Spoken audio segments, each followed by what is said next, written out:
تو میرا ایک چھوٹا سا سوال تھا کہ آپ لوگ اکیلے لڑیں گے پی ٹی آئی یا پھر اتحاد کے ساتھ لڑیں گے؟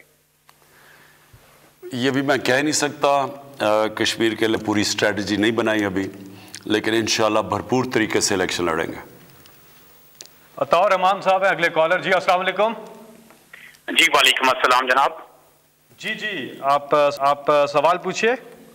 سر السلام علیکم، میرا نام میاں رضا رحمان ہے اور میں سرونگ اسکول ایسوسی ایشن کی نمائندگی کر رہا ہوں۔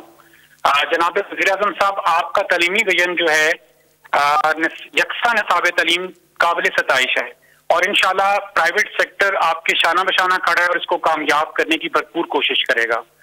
سر میرا سوال یہ ہے کہ کیا تعلیمی نظام میں پرائیویٹ سکولز اور پرائیویٹ ٹیچرز ملک پاکستان کے لیے مزید خدمات انجام دے سکتے ہیں؟ کیونکہ سر ہمیں نہ تو کسی فیصلے میں شامل کیا جاتا ہے، نہ ہمیں اسٹیک ہولڈر سمجھا جاتا ہے، اور جتنی بھی اتھارٹیز ہیں خاص کر کے پنجاب کی، وہ کسی بھی معاملے میں ہمیں شامل نہیں کرتے اور بعض اوقات ایسے میسیجز فلوٹ کر دیتے ہیں جس سے ڈائریکٹلی اور انڈائریکٹلی تعلیمی نقصان ہوتا ہے۔ سر آپ سے گزارش ہے کہ آپ اس معاملے کا نوٹس لیں اور چیف منسٹر عثمان بزدار صاحب کو ڈائریکٹو دیں کہ وہ ہمارے ساتھ میٹنگ کر کے ہمارے مسائل کا ازالہ فرمائیں۔ اس کے ساتھ سر میں آپ کی توجہ LDA کے نیو ایکٹ 2020 پہ دلانا چاہتا ہوں، جس کے بعد تعلیم پوری ہونے کا کبھی اندیشہ ہے۔ سر چھوٹے اسکول اس وقت آپ کی طرف دیکھ رہے ہیں اور انہیں کوئی فائنینشیل پیکیج یا کوئی پریفرڈ سروسز قرار دے دیا جائے تو ان کے بہت سارے مسائل آپ حل فرما سکتے ہیں۔ سر بصورت دیگر سر ان چھوٹے اسکول جو ہیں یہ بند ہو سکتے ہیں اور تعلیم مزید مہنگی ہو سکتی ہے۔ یہ بالکل آپ ٹھیک کہہ رہے ہیں۔ کورونا کے دور کے اندر جب اسکول بند ہوئے تو جو چھوٹے پرائیویٹ اسکولز تھے ان کو بہت نقصان پہنچا ہے، بلکہ ہمارے کیونکہ دیکھیں نا کرونا جب ہوا تو جب لاک ڈاؤن ہوا، یہ ساری دنیا کا مسئلہ ہے اس وقت، جب لاک ڈاؤن ہوا تو چیزیں بند ہوئی، جو سارا سروس سیکٹر ہے وہ بیٹھ گیا، ٹورزم بیٹھ گئی، ہوٹلز، ریسٹورنٹس، ان کو سب کو نقصان ہوا، شادی گھر، پھر ساتھ ساتھ یہ جو تعلیمی ادارے ہیں جو پرائیویٹ اسکول سیکٹر ہے اس کو بہت نقصان ہوا۔ تو اس کے لیے ہم کر رہے ہیں، مسلسل ہم سوچتے رہتے ہیں کہ ان کی ہم کیسے مدد کر سکیں۔ دیکھیں پرائیویٹ جو اسکول کا جو سیکٹر ہے اس کو بالکل ہم نے مدد کرنی ہے۔ میں حیران ہوں کہ آپ سے کسی نے کنسلٹ نہیں کیا، کیونکہ شفقت محمود جو فیڈرل ایجوکیشن منسٹر ہیں انہوں نے مسلسل میٹنگز کی ہیں۔ پنجاب میں اور پختونخوا کے جو ایجوکیشن منسٹرز ہیں ان کا جاب ہے میٹنگز کرنا، لیکن میں یہ پورا چیک کروں گا کہ آپ کہہ رہے ہیں کہ اسٹیک ہولڈرز کو نہیں لیا۔ ہم مسلسل کوشش کر رہے ہیں بات چیت کرنے کی پرائیویٹ اسکول سے کہ کیسے ہم ان کی مدد کر سکیں۔ ظاہر ہمارے پاس وہ ریسورسز تو نہیں کہ ہم ساروں کو پیسے دے سکیں، لیکن ہم اور چیزوں میں پوری چھوٹ دینے کی کوشش کر رہے ہیں، جیسے ٹیکس بریکس ہیں یا پھر کئی ہم نے قرضے دیے ہیں یہ کورونا کے چھوٹی انڈسٹری کو تاکہ وہ بالکل بیٹھ نہ جائے۔ تو اس کے اوپر بھی میں بات کروں گا، کیونکہ تعلیم کا سیکٹر بہت امپورٹنٹ ہے اور وہ بڑا پرائیویٹ جو سکولز کا سیکٹر ہے وہ بہت متاثر ہوا ہے مجھے پتہ کرونا کے دور میں۔ جی اگلے کال۔ السلام علیکم، میں الفت بات کر رہی ہوں، الفت مصطفیٰ قلعہ دیدار سنگھ سے۔ جی جی، سب سے پہلے تو مجھے یہ کہنا تھا کہ پی ٹی وی نے یہ بہت گریٹ انیشیٹو لیا ہے کہ ہم ڈائریکٹ پی ایم سے بات کر سکتے ہیں۔ یہ بہت بڑی، میرے خیال میں یہ بہت بڑی اچیومنٹ ہے۔ لیکن میرا کویسچن ہے عمران خان صاحب سے، کائنڈلی یہ ذرا بتائیں کہ ہم نے سب سے زیادہ ووٹ جو ہے مطلب انہیں دیے ہیں، نوجوانوں نے سب سے زیادہ ووٹ انہیں دیے ہیں، اور ہم نے بڑی ان سے امید لگائی ہوئی تھی کہ یہ جب آئیں گے تو حالات چینج ہوں گے، خاص طور پہ نوجوانوں کے لیے کہ 2.5 سال ہو گئے ہیں، انہوں نے نوجوانوں کے روزگار کے لیے کیا کیا ہے؟ ایک تو یہ اس کا مجھے بتائیں، اور دوسرا انہوں نے نوجوانوں کے لیے ایک روزگار اسکیم متعارف کروائی تھی، لیکن میں خود اس کے لیے قرضہ لینے کے لیے گئی بینک میں، تو میرے ساتھ اور بھی کافی لڑکیاں تھیں، تو بینک والوں نے کہا یہاں پہ تو کوئی قرضہ نہیں ملتا۔ تو مجھے یہ بتائیں، یہ سننے میں آ رہا ہے قرضہ تو سیالکوٹ کے علاوہ باہر کسی کو مل ہی نہیں رہا ہے، تو یہ پی ایم صاحب پلیز اس چیز کا پتہ کروائیں کہ قرضہ مل کس کو رہا ہے۔ دیکھیں سب سے پہلے تو یہ قرضہ نہ سیالکوٹ دے، یہ بینکس جو بینکس ہیں وہ بالکل اپنی ایویلویشن کرتے ہیں، وہ آپ کو ایک فارم بھیجتے ہیں کہ جی مجھے یہ قرضہ چاہیے، وہ بینک اس کے بعد ایویلیویٹ کرتے ہیں بالکل میرٹ کے اوپر, ان کو نہیں پتا ہوتا کہ یہ کون ہے. اور بینک ویسے بھی پرائیویٹ بینکس ہیں, انہوں نے کوئی کسی کو پولیٹیکل بیسس پہ تو قرضہ دینا نہیں ہے, وہ میرٹ کے اوپر دیتے ہیں اور اسی کے اوپر ایویلیویشن ہوتی ہے, اس پہ قرضہ ملتا ہے. کوئی کسی قسم کی اس میں سیاسی مداخلت نہیں ہے. جس طرح ہمارا جو احساس پروگرام تھا, ہم نے 180 ارب روپیہ بانٹا ہے. کوئی مجھے آج ایک کہہ دے کہ ایک بھی روپیہ کسی سیاسی بیسس پہ کسی کو بانٹا ہو. ساری ایویلیویشن ہوتی تھی, ڈیٹا بیس سامنے آتا تھا, اس کے اوپر ایویلیویٹ کرتے تھے, اس کے مطابق قرضہ دیا جاتا تھا. آپ یہ سوچیں کہ ہم نے اس احساس پروگرام میں جس کی آبادی سے زیادہ قرضہ دیا وہ سندھ کے اندر دیا ہے, کیونکہ اندرونی سندھ میں زیادہ غربت تھی, تو سب سے زیادہ قرضہ تو ادھر دیا ہے جو کیش ہم نے ٹرانسفر. تو اس لیے میں پہلے یہ کہہ رہا ہوں کہ یہ جو ہمارا کامیاب جوان کا بھی پروگرام ہے جو قرضے دینے کا, اس میں کسی قسم کا ہماری مداخلت نہیں ہے. یہ بینکس خود ایویلیویٹ کرتے ہیں کہ کیا یہ جو میرٹ کے اوپر آئے, یہ جو کہہ رہے ہیں کہ ہم یہ کاروبار کرنا چاہتے ہیں, کیا یہ فیزیبل ہے یا نہیں ہے, وہ بینک ایویلیویٹ کرتا ہے وہ, اور ہماری آفس سے کوئی ایویلیویشن نہیں ہوتی. تو یہ پیورلی میرٹ کے اوپر ملتے ہیں. اور میں صرف 2 چیزیں اور آپ کو کہہ دوں. دیکھیں, ہماری اس وقت کوشش ہے کنسٹرکشن سیکٹر, اس وقت کنسٹرکشن سیکٹر بوم کر رہا ہے. ہماری جو سیمنٹ ہے اس کی ریکارڈ سیلز ہو رہی ہیں. بدقسمتی سے کیونکہ کمی ہو گئی ہے سریے کی, اس کی قیمتیں اوپر چلی گئی ہیں کیونکہ اتنی زیادہ ڈیمانڈ بڑھ گئی ہے. لیکن یہ سب سے زیادہ جو روزگار دیتا ہے وہ کنسٹرکشن سیکٹر دیتا ہے, اور اس کو میں نے خود یہ سارا جو کنسٹرکشن سیکٹر کے لیے ہر قسم کے انسینٹیوز دیے ہیں تاکہ لوگوں کو روزگار ملے.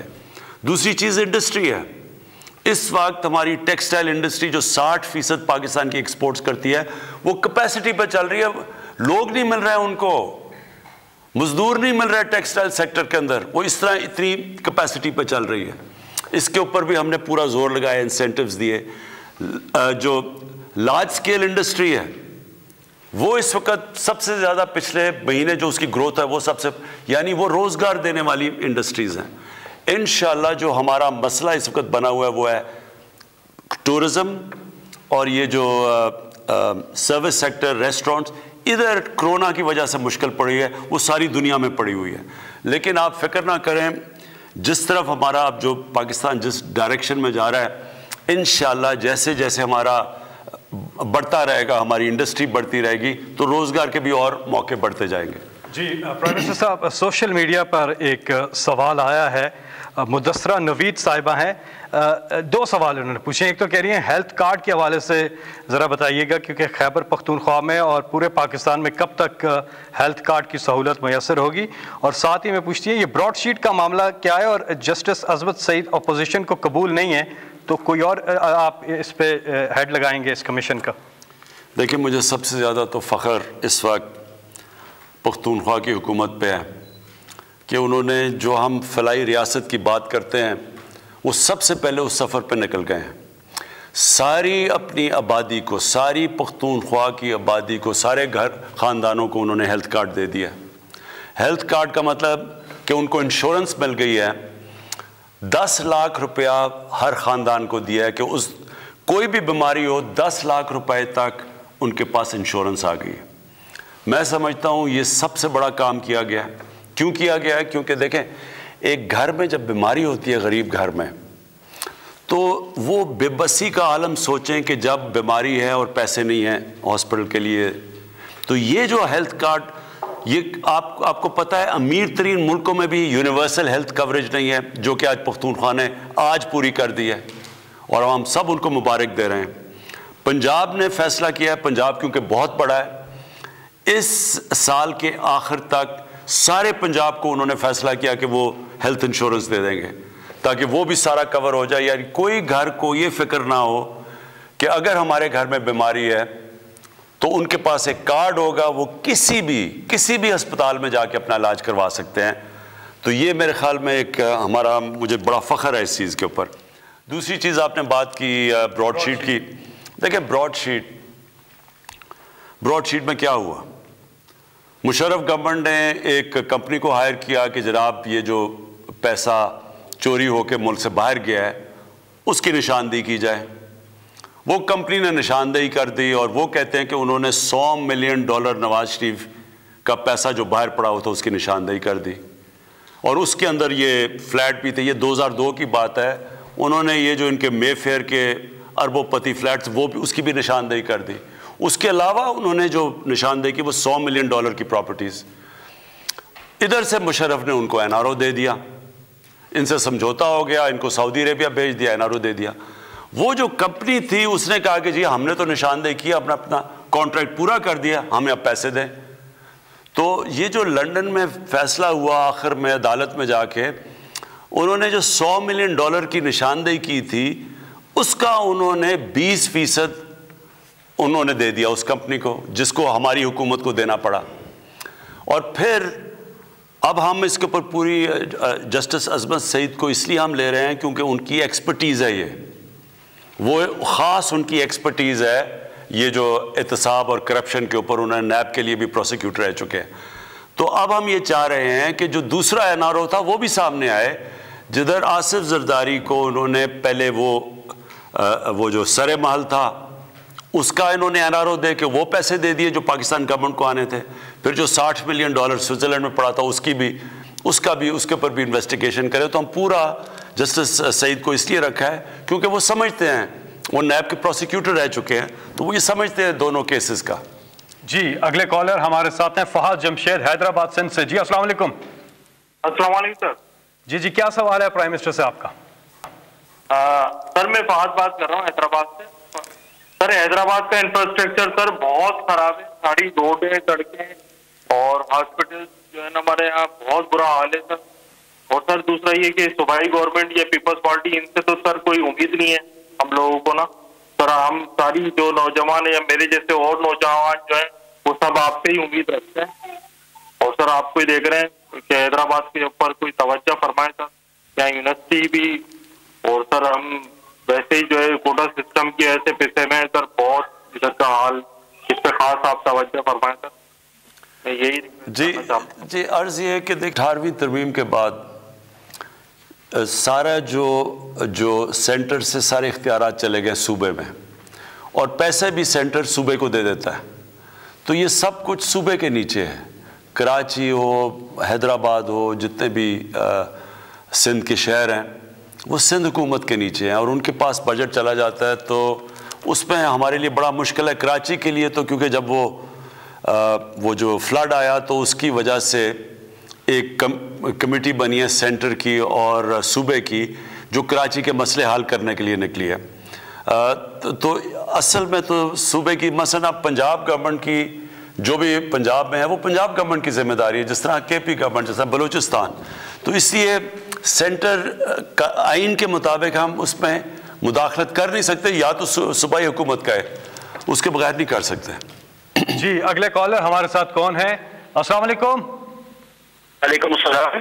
جی کون صاحب کہاں سے بات کر رہے ہیں؟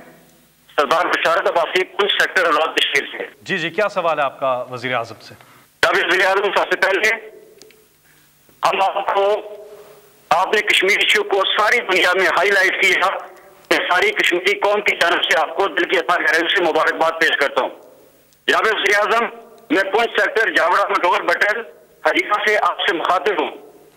آئے روز بلا فائرنگ ہندوستانی آرمی کرتی ہے، ہمارے ہر جگہ پہ نوجوانوں کی لاشیں اٹھاتے ہیں، کبھی ہم بچوں کی میتیں اٹھاتے ہیں اور کبھی خواتین کی میت اٹھتی ہے. جناب وزیر اعظم، آپ سے ہمارا مطالبہ ہے کہ آپ آج بہت ہماری جتنی جو ان فرنٹ آف بارڈر ہمیں بینکرز کی ضرورت ہے. جناب وزیر اعظم، بہت محدود پیمانے پر بینکرز تعمیر کیے جا رہے ہیں اور ساری آبادی کی محروم ہے. جی دیکھیں، یہ بڑی بدقسمتی ہے، ٹریجڈی ہے جو کہ لائن آف کنٹرول کے اوپر جو شیلنگ ہوتی ہے اور اس سے جو لوگ متاثر ہیں، اور وہ بہت بڑا علاقہ متاثر ہے. ہم نے ہیلتھ کارڈ یعنی ہیلتھ انشورنس تو ہم نے یہاں سے پہنچائی ہے اس سارے علاقے کو، تاکہ کم از کم لوگوں کے پاس ہیلتھ انشورنس ہو. لیکن یہ ایک بڑا مسئلہ ہے. ہم اس میں یونائٹڈ نیشنز سے بھی اور مسلسل کوشش کر رہے ہیں ہندوستان کو پریشر ڈالنے کے لیے کہ وہ بے قصور جو شہری رہ رہے ہیں، جو بیچارے سویلینز رہ رہے ہیں، ان کے اوپر تو یہ کسی طرح یہ روکا جائے. لیکن دیکھیں کشمیر کا مسئلہ ایسا ہے کہ یہ اس سٹیج پہ پہنچ گیا ہے کہ یہ اب پہلے تو یہ ختم ہی ہو گیا تھا نا انٹرنیشنلی, اب یہ انٹرنیشنلی ساری دنیا کشمیر کی طرف دیکھ رہی ہے. ابھی آپ نے دیکھا کہ یونائٹڈ نیشنز کے سیکرٹری جنرل نے اس کے اوپر اسٹیٹمنٹ دی ہے, اور انشاءاللہ یہ جو اب نئی ایڈمنسٹریشن امریکہ میں آئی ہے جو بائیڈن کی, ان سے بھی ہم بات کریں گے کہ پریشر ڈالیں جو اس وقت کشمیر کے اندر ہو رہا ہے, مقبوضہ کشمیر میں جو ہو رہا ہے خاص طور پہ, لیکن یہ لائن آف کنٹرول پہ بھی. تو آپ یہ بے فکر ہو جائیں, اس کے اوپر پوری ہم کوشش کر رہے ہیں ہر فورم پہ. میں انشاءاللہ 5 تاریخ کو جلسہ بھی کر رہا ہوں کوٹلی میں جا کے جلسہ بھی کر رہا ہوں اسی چیز کے اوپر, اپنے لوگوں کو بھی حوصلہ دینے کے لیے. جو کشمیر مقبوضہ کشمیر میں لوگ اتنی دلیری سے سہ رہے ہیں جو ظلم ہے وہاں, ان کے لیے بھی, اور پھر انٹرنیشنل فورم پہ میڈیا پہ اپنی آواز پہنچانا, آگاہ کرنا. تو انشاءاللہ 5 کو میں وہ بھی کر رہا ہوں. جی اگلے کالر سے بات کریں گے. مسعود صاحب ہیں اسلام آباد سے. جی السلام علیکم مسعود صاحب, آپ کا کیا سوال ہے وزیر اعظم سے؟ وعلیکم السلام سر, میرا نام محمد مسعود ہے جی. میرا تعلق ترلئی کلاں گڑا سردار اسلام آباد سے ہے جی. جی سوال. میری زمین ہے جی یہ ترلئی کلاں اور گڑا سردار میں. یہاں پہ ایک سوسائٹی ہے گوری ٹاؤن کے نام سے, جس کے چلا رہے ہیں یہ چودھری عبد الرحمان اور عثمان. یہ جو ہے میری زمین ہے, انہوں نے قبضہ کیا ہوا ہے, اور یہ ان کے پاس بہت گنڈے ہیں جی, اور یہ ہمیں بہت تنگ کرتے ہیں جی. اور میں نے محتاط بار کرال تھانہ میں بھی درخواستیں دی ہیں جی, اور DSP صاحب سے بھی درخواست دی ہے جی, لیکن کوئی سنوائی نہیں کرتا ہے. باثر لوگ ہیں جی, یہ سیاسی لوگ ان کے ساتھ ملے ہوئے ہیں, اور یہ میری زمین پہ قبضہ کر رہے ہیں سر. ایک تو یہ پلیز نوٹ کر لینا آپ, ان سے نمبر بھی لے لینا اور اس کا پتہ لے لینا. میں آج ساروں کو جو بھی یہ دیکھ رہے ہیں, ایک پرائم منسٹر کا سٹیزن پورٹل ہے, اس کے اوپر اگر کسی کی زمین پہ قبضہ ہے یا کسی طاقتور نے قبضہ کیا ہوا ہے سرکاری زمین پہ, میں آپ سب کو کہتا ہوں کہ میرے پورٹل کے اوپر وہ لکھوائیں. اور میں نے ایک یہ جو سارے پاکستان میں قبضہ گروپ ہے ان کے خلاف اعلان جنگ کیا ہوا ہے. یہ وہ لوگ ہیں, یہ کرتے کیا ہیں؟ یہ کرتے یہ ہیں کہ یہ ایک طاقتور لوگوں کی پناہ کے اندر رہ کے یہ ساری یہ واردات کرتے ہیں. اور یہ شروع کیسے ہوا؟ یہ شروع ایسے ہوا کہ یہاں جو ہماری پولیٹیکل پارٹیز, جو یہ 2 مین پولیٹیکل پارٹیز, انہوں نے سب سے پہلے قبضہ گروپوں کو پالنا شروع کیا. اور میں شروع میں آپ کو کہا کہ یہ قبضہ گروپ ان کے جلسے بھی فائنانس کرتے تھے, ان کو بھی فائنانس کرتے تھے, ان کی ATM مشینیں بھی بنے ہوئے تھے, ان کی پناہ پہ بیٹھے ہوئے تھے. جو پولیٹیکل لیڈرشپ تھی, گورنمنٹ کے اندر بیٹھ کے وزیر اور پرائم منسٹرز ان کو پروٹیکٹ کرتے تھے, بلکہ کئی وزیر خود قبضہ گروپ کے حصے بنے ہوئے تھے, انہوں نے بھی زمینوں پہ قبضے کیے ہوئے تھے. اور جب انتظامیہ دیکھتی تھی پولیس قبضے گروپ کو پروٹیکشن دے رہی ہے, پرائم منسٹر اور اس کے وزیر, تو وہ خود اپنے قبضہ گروپ کو بھی پروٹیکشن دینا شروع ہو گئے. تو پورا سسٹم بن گیا. اور یہ کس کی زمینوں پہ قبضے کرتے تھے؟ غریب لوگوں کی. وہ لوگ جس طرح بھی انہوں نے کہا میری آواز نہیں ہے, اچھا وہ دیکھ لیتے تھے کہ کس کی زمین پہ قبضہ کرنا. جب دیکھتے تھے کہ وہ کوئی کمزور لوگ ہیں, شریف لوگ ہیں, بے آواز لوگ ہیں, یا بیرون ملک پاکستانی ہیں جو باہر بیٹھے ہوئے ہیں, ان کی زمین پہ قبضے کر لیتے تھے. اور پھر ساتھ مل جاتی تھی پولیس, انتظامیہ ساتھ مل جاتی تھی, اور بیچارے لوگ بے بس ہو جاتے تھے. تو اس کے اوپر ہم نے پوری وار ڈکلیئر کر دی ہے.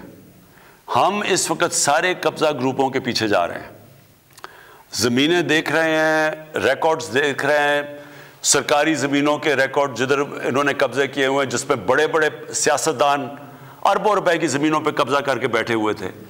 اور اس کے علاوہ نیچے تک قبضہ گروپ کے اوپر ہم جا رہے ہیں. اور یہ ایک اور ہمارا مسئلہ یہ ہے کہ ہم ایک سول پروسیجر کوڈ یعنی لے کے آ رہے ہیں پاکستان میں. ہم نے جو اصلاحات کی ہیں لیگل سسٹم میں, وہ یہ ہے کہ پہلے اگر زمین کا کیس ہو تو 30-40 سال اس کا فیصلہ ہی نہیں ہوتا تھا. اب ہم جو نئی سول پروسیجر کوڈ لے کے آ رہے ہیں جو آ گئی ہے پنجاب میں اور پختونخوا میں، اس میں 1 سال کے اندر فیصلہ ہونا ہے.